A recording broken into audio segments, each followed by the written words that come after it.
Hello and welcome to your daily mobile game sizzle with me, Jon Jordan. Today we're talking about Goodgame Studios, one of the largest game development studios in Germany. It's just announced 200 job cuts.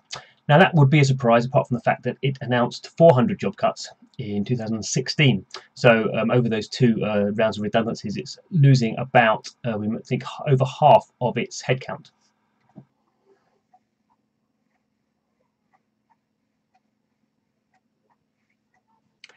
Now, obviously, losing over half your headcount is pretty disastrous for the company. Obviously, pretty disastrous for the people who've been laid off as well. Also, Goodgame Studios is based in Hamburg in Germany, which is a large development kind of hub, but not massive. It's not San Francisco. And it's kind of hard to see how all those people can find jobs in the local area. So it will be very interesting to see what happens for those people who have been laid off. I mean, hopefully, what we'll expect to see is some new startups coming out of those teams who have worked on games and worked well together, all then to kind of start up small studios. So hopefully, we'll see a kind of a blossoming of small indies in the Hamburg area. So as part of this restructuring, the original co-founders who have been involved with the company coming back in as COO and CEO, and they're going to be really doubling down on the games that they know they're successful at. So that is Empire 4 Kingdoms and Big Farm. They're also, surprisingly perhaps, talking about investing in HTML5 technology. So that's technology that would work kind of across PC and mobile. Lots of people have attempted to spend money and be successful with HTML5 products. It's never really worked terribly well as far as anyone can see in games. I mean, one advantage is it means you're not potentially not so limited to App Store distribution. But actually, App Store distribution is quite good for mobile games if you have a successful game. So a bit of uncertainty really about where Goodgame Studios fits into the future. But certainly one thing that we do hope and we do expect to happen is some nice indies coming out of that redundancy. The final question to ask is, where does Goodgame Studios kind of retrenchment leave the German games industry? So German games industry over the last couple of years has been quite buoyant, led by companies like Goodgame, InnoGame, Big Point. They were kind of all big PC browser free-to-play companies who in various ways tried to get on the mobile, into the mobile market.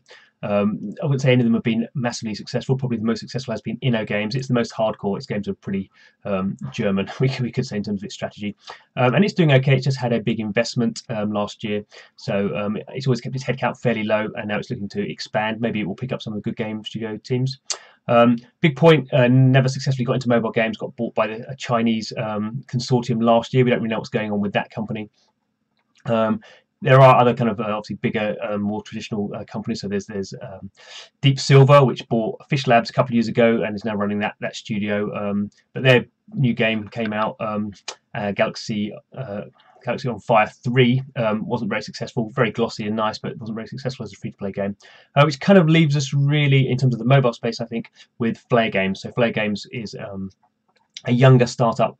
Well, they've been going now for 5 or so years. It's had its own problems. It's cut back some studios, but had a big hit in 2016 with Non-Stop Night, which was a kind of an idle game, and it published it. It was developed by a Finnish studio called Kopla. Then that did so well that Flare Games bought that studio, and now it's got a game based on that Non-Stop Night called Non-Stop Chuck Norris. So it's the same game with Chuck Norris as the main character. That's in soft launch. It's got some other very nice games.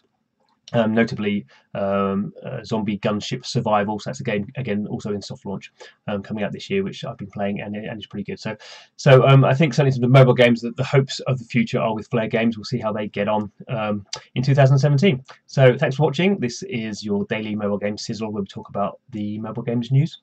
So don't forget to subscribe, and I hope to see you again soon.